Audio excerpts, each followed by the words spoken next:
Tyron Woodley, Jake Paul, it's getting closer and closer, and I feel like the momentum's died a little bit. Why is that?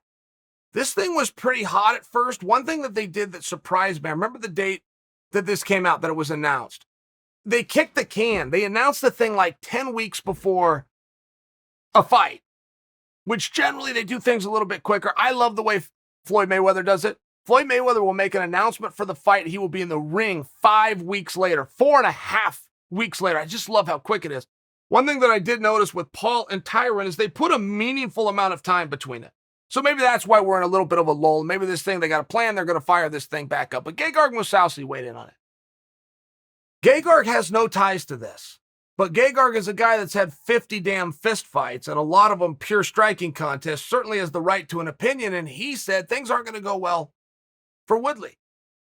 And I thought, you've heard some big names like Gegard speak up on Jake's behalf, and I thought maybe they trained together.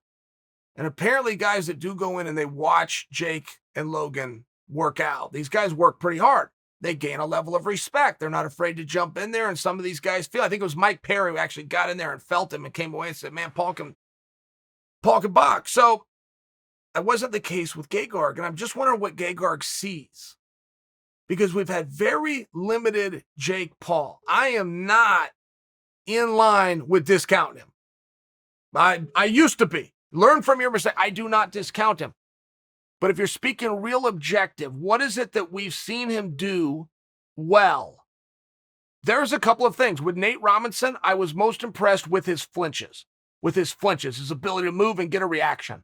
I was most impressed with that, even though that's not an offensive scoring technique, because I know that takes time in the gym. To be in front of an opponent and to flinch, to get a reaction, and then come into your combinations, it's a lot of work. A lot of work goes into that, and to be disciplined enough in the moment to not just throw, but instead to set him up and start digging. I was impressed. You go into the fight with Ben Askren, I could see he has a natural power. These are definitely positives and they are definitely compliments, but it's still all that I have, and that's not much. That is not much. How does he do when he gets tired? That would be the number one question. How does he do later in the fight? His brother passed the test. His brother is hopped up on the hoopies. I don't know that I'm not sure Logan shared with Jake. If they are on the same supplements, or I apologize, if they're both using the supplements, it's not the same. So whether Jake knows it or not, Big Brother is keeping a secret even from him. It's not the same. Faraz weighed in on this, and Faraz said, yes, I'm sure that Jake Paul will be on PEDs, and PEDs make a big difference, and T-Wood won't be. One came up this way culturally, one came up this way, and they're going to go and fight, and those PEDs make a difference. PEDs is an interesting conversation in boxing, though, as a whole. You don't see a lot of it. Like, there's not a big problem in amateur boxing. You have 3 3-minute rounds, and there's just not a number of PEDs that would have time to do their real benefit. Big and strong in boxing. Like, there's a question in boxing. Does lifting weights hurt you, or does it really hurt you in boxing? Right? That some of that muscle, it doesn't equate to power. That's all in technique.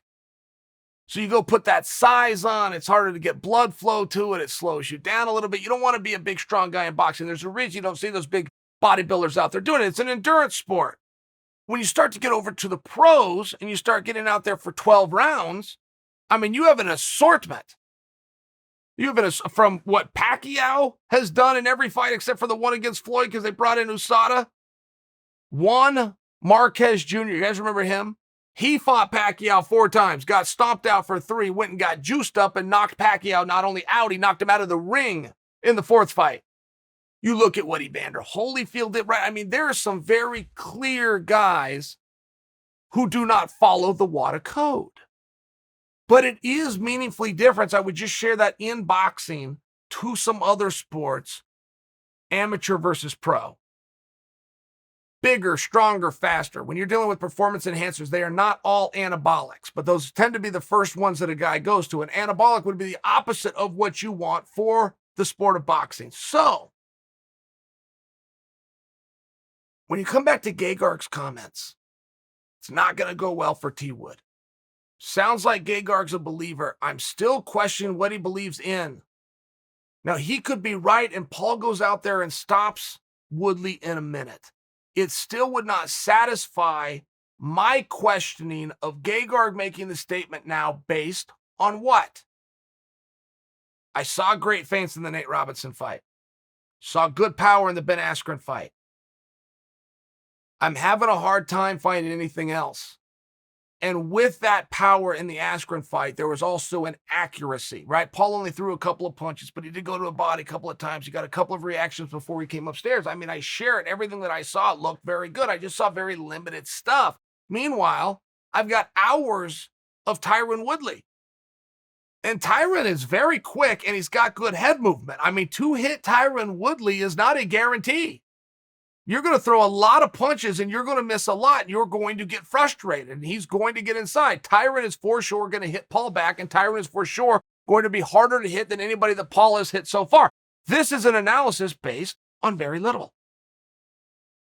It sounds as though I'm being critical of Jake. I'm actually a believer.